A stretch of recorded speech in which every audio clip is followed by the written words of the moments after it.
So I'm going to talk to you today about purchase influence and how Pursway identifies it and how some of the largest consumer-facing organizations in the world routinely use this to drive two things: revenue and new customers. Okay? So the first question is, what is purchase influence? Purchase influence is very, very different. It's the ability of one person to convince another person to buy something. And I'll give an example. When I bought my laptop, I called Peter and I asked him, Peter, which laptop should I buy? And he gave me a recommendation. I just use it. I didn't go to a blog. Peter doesn't have a blog. He doesn't have a Twitter account where he blogs about laptops. He's just a friend. I trust him. I trust his judgment.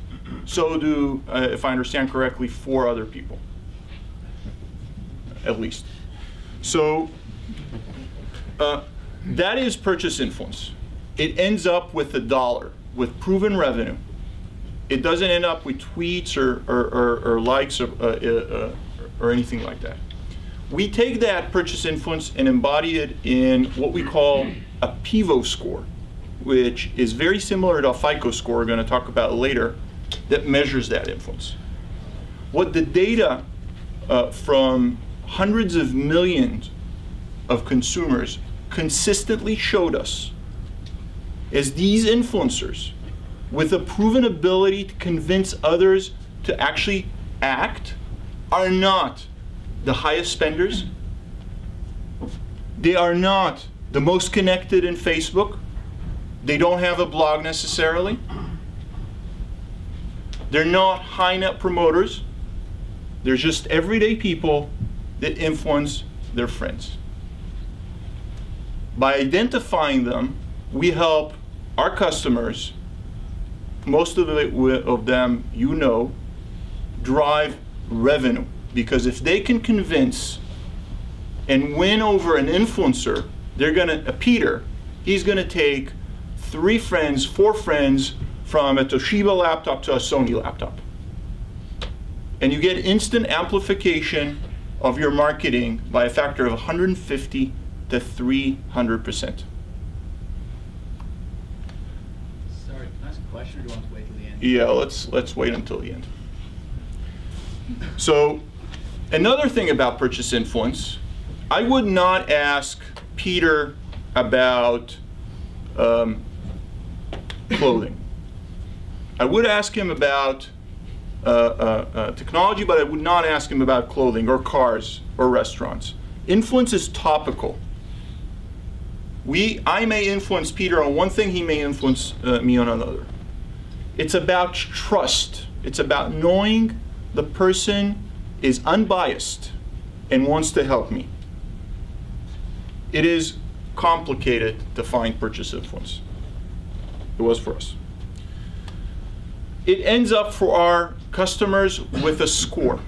One of our products is called PIVO. It's a score that really embodies what the value of Peter is. He's going to buy one laptop himself, and he's going to convince 3 others to buy a laptop. That's what he's worth in terms of purchase influence. So, given this technical form, we are going to go into the secret sauce a little bit and talk about how it works. Our technology has 2 steps in it. The first, we detect and infer a network. We actually take the customer base of organizations that we work with and identify who in the customer base knows whom. Direct link, friends. And I'm going to talk about how we do that in a second. Then what we do is we identify who has a proven history of influencing their friends. Who has a proven history when they take a credit card, 3 friends go to the same credit card provider. Who has who, when they buy a laptop, they get 3 friends to buy a laptop. When they switch to another mobile operator, they get 3 friends to switch, 3 to 5 friends to switch with them. Once that is embodied in one score that tells our customers what the influence rank of their customers is, or consumers. So how do we go ahead and identify the network? What we're trying to do is we're scouring both open and proprietary data source to find as many credible links that we can between me and Peter and me and everybody else. The first is we sort out, and this is a little complicated, so bear with me. Basically, we try to find act together events. If I share a meal like I did yesterday with Peter, it leaves a digital mark in the credit card's database, and I can identify that me and Peter had one link. We shared a meal at a restaurant. As those links accumulate, we know beyond a shadow of a doubt that me and Peter are connected. Another way we find links is we scour the open web and find links between me and Peter. We both, for example, are on the same Pursway website. We both live in Boston, and so forth. When we find enough links between me and Peter, 20, 40, 50, meaningful links that are not random, like a Starbucks encounter, we know Peter and I are connected. And we know Peter is connected to Guy, and we know he's connected to Ron, and we know he's connected to other people. That's the basis of finding the network. Then what we do is we do a time series analysis to find that Peter, in the past, has consistently influenced his friends to buy electronics. That's how we find Peter is an influencer. He is going to get a high PIVO score because he's not just bringing his own money. He's bringing money from 4 friends to that consumer-facing organizations, to that electronics retailer. And he may be worth to them more than a person that buys a little bit more but affects nobody. And by focusing on Peter, our customers are able to increase customer value and increase revenue and increase the number of customers they have. Because once they win Peter over, he's going to bring his friends. Just to give you a sense of how that looks, one of the top U.S. credit card companies ran a member get member campaign and increased the number of new cards by 150%. One of the top 5 U.S. mobile company increased the number of new customers they have by 275%. Again, 275%. Another electronics company increased their sales for a particular campaign by 2 to 3.5 times. These are companies with big analytical departments. And by harnessing, for the first time, in a real, tangible way, the power of social influence, they were able to massively increase their business performance. So, just to give you a sense of how an A/B test looks like, it is an isolated, the social influence is an isolated variable. They test just what social influence and what the PIVO score does. It's not about changing the offer, it's not about changing the timing, it is just the increment resulting from social influence. And those are the results. So that's what I have. I didn't use the entire 15 minutes. If you have any questions, I'd be happy to answer. Yeah, so. It sounds like you've really gone after the public data and a lot of the open internet links. Yeah. And is that meant to say that you've avoided the social networks and the interconnected nature of, say, Facebook or followers, or is that equally weighted? Well, the 500 friends each of us has at Facebook are not real friends, and they're not really people you actually influence in real life. So they're more confusing than anything else. Okay. So that's the short answer. Yeah. Looks like you need transactional history to really see purchases, tie them together. So I assume the data source is really credit card transactions? It is.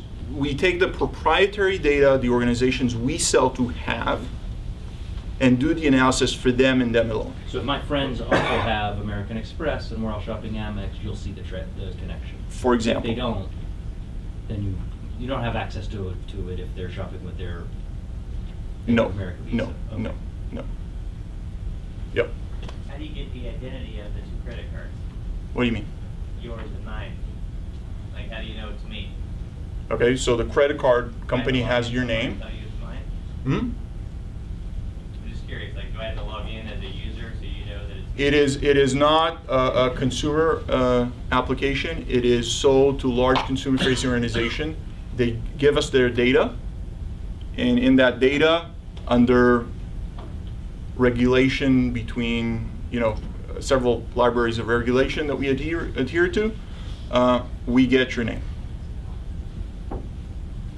Yep. Well, here. Yeah. So, just so I understand, so you have access to credit card data when working for credit card companies? Yes. Or when working for retailers? When we work for credit card companies, we have access to credit card data. When If we're you're working for, retailer, we have access to retailer data. Right. Yep. There was a question somewhere there. No? Yep. So like is this you. a big service through the banks? Do they look to you as an add-on service that they can provide to their end merchants? Some of the customers we have we're talking about that right now. Yep. Seems like the influencer data assumes you're using the same credit card or shopping at the same stores. Is that correct? Yep. Yeah. It does happen. People actually shop together, they act together. It's a natural social phenomenon. Yep. In an instance like that, how do you know who's influencing who? So when we shop together, it helps us identify who knows whom. That in itself doesn't mean anything. It's the time series analysis of you buying consistently electronics first and your friends buying after you that tells us you're an influencer. And then for like a cell phone provider, like the way you enhance the cell phones, how do you get the connections that way? Yeah, so we also have on occasion access to call data record. Yep. Does the fact that you're going after We have a lot of data, yeah. we have an enormous, we're the big data. Yeah. Does the fact that you're going after not big bloggers and major media influencers, but people who influence maybe a couple friends to buy naturally constrain the lift that you would get from your campaigns? So it's a trade-off. So one person is not going to convince 20 friends. They're only going to convince 3. But there's going to be 10% of the population. So in the US, there's 30 million of these influencers. So that's scale, and that really moves the needle for our customers. Sorry to interrupt you, I got a bit ahead of myself. You mentioned a figure of 100 to 300% improvements. Yes. In a particular sector, is that where you've got clean credit card type data, or is that in retail data, or is it just an average across? So it's 150 to 300% across all, and it depends on the product more than it does on the influencers. Some products inherently are more viral than others. Is this service as a service, or is there any software play? Okay, so it's there's software in the background running it. You input your data, you get your data back. So that means that if I'm a big retailer, I can purchase your software. Is there a model there? Yeah. Or is it just a consulting gig that you do? No, it's not consulting. It's a subscription. It's a 1-year subscription to the software. You refresh the data, you refresh the scores, and you get a lot of value. So then, why would I need to give For example, if I'm a big retailer, which I'm not, by the way, Mhm. let me clarify. You kind of look like a why big would I retailer. give my data to you? I would just purchase your software and run it on my data and analyze the way I want. Because then you're not going to be able to enjoy the core web data that we have developed, and we can overlay it on your data. So that means that I'm compromising my data, which is the data of my. I mean, how would you? Do you anonymize the data that a retailer has? Why would I, as a retailer, which I'm not, give you my data? So we've been scrutinized by some of the world's largest consumer organizations. Each of them has different security reviews. So we're probably the safest place for your data, a little bit more safe than potentially your own It's not data service set. to service. It's a Yeah, software as a service. Yeah. Yep. Is there a Chinese wall between all your clients, or do you essentially, as you mentioned, take some of that data, since you know who knows who in that client, and therefore you might know? This is completely siloed.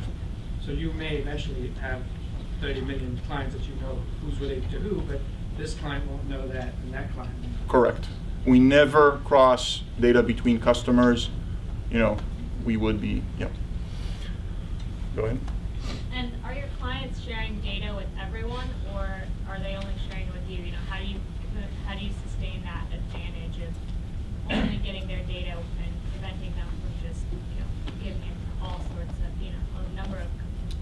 So they do give it to a number of companies. It's a complicated process, but they do give it to us, and we use it to increase their revenue. So they like that. So, yep. How are you measuring ROI? The ROI is measured. What our customers care about is one thing. They care about revenue.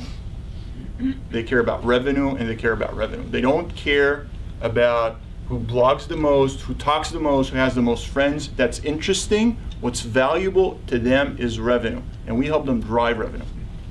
Can you distribute it directly to what you're doing? Yes. Yes. Yes. Yep. Go ahead. Do you have a straight data distribution play as well? For example, like offering through like Blue Skies or like other like ad data players? I can imagine something like this being very useful for them. Right now, we're focusing, as a small startup, we're focusing our efforts on directly engaging with large consumer-facing organizations. Some of these have approached us, and we're talking to them. One more. Yep. Yep. How long have you been doing this? So the background of the company is in Israel, and it's mostly people out of the Israeli military intelligence, and they've been doing it for a while to do other stuff.